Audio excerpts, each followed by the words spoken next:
Magandang araw po sa lahat. Welcome back po sa aking munting channel, Buhay Amerika with Ate D.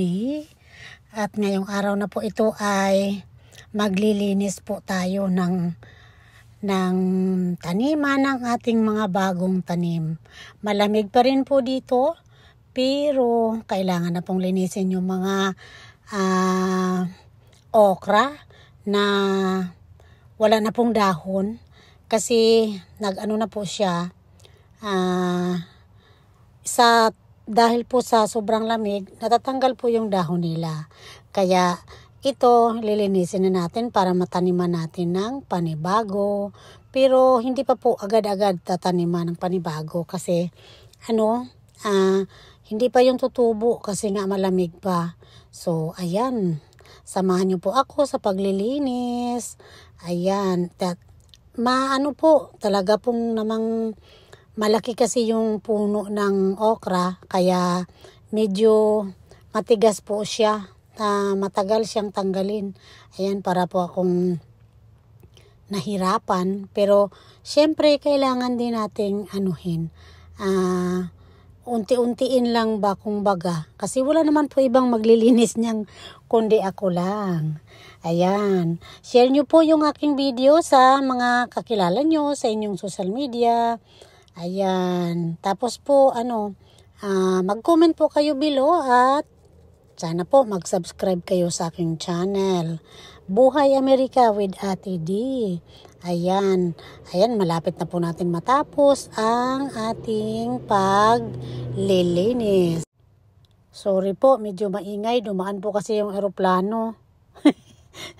ganyan po dito pagka may dumadaan na eroplano. Kaya medyo maingay din sa background ng aking video.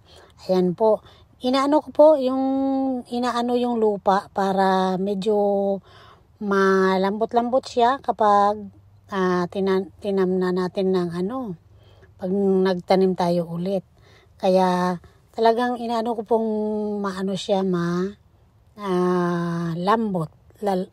Lalambot po siya. Ayan.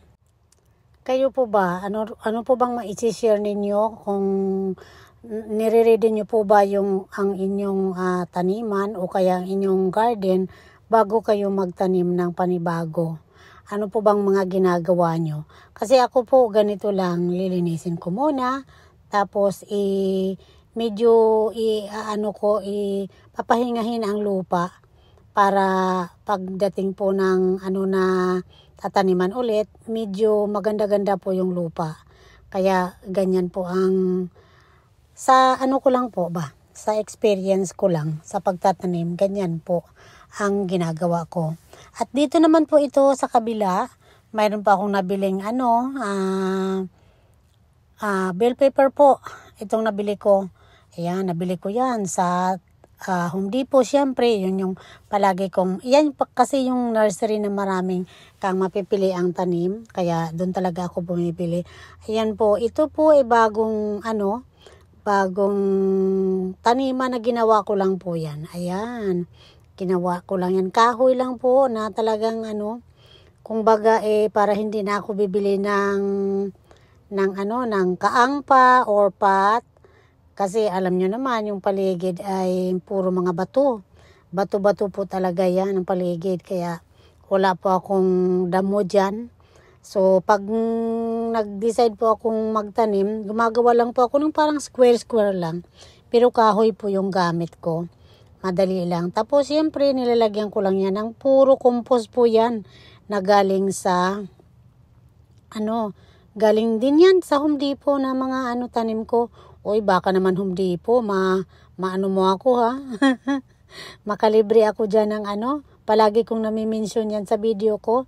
Kasi siyempre, dyan ako namimili baka naman sakali, malay natin, balang araw. Ayan. So, ganun talaga po. Ayan. So, tinatanim ko na po yan, ang bell pepper ko. Maano din naman ang bell pepper. Hindi siya masyado naapektuhan ng ng lamig. Kaya mas siguro parang ano din siya, parang in between ba ng ano siya, ng winter at saka spring. Ayan, sa experience ko lang yan dito sa pagtatanim.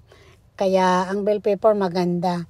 Nung nakaraang taon, marami pa akong na-harvest na bell pepper. Pero ngayon, titingnan natin kasi kakaumpisa ko pa lang magtanim. So sana mabigyan ako ng bell pepper. Mga ilang buwan pa yan bago ma-develop yung pag-ano niya na magbubunga. So, ayan lang po. Maraming salamat po sa panonood at sana po nag-enjoy kayo sa video ito. Munting video lang, konti lang po at sana po huwag kalimutan mag-subscribe po sa aking channel at paki-ring po yung bell para sa notification para po pag may bagong upload po ako ay updated po kayo. Maraming salamat po sa aking mga subscribers, sa mga nanonood po ng mga kababayan ko. Maraming salamat po.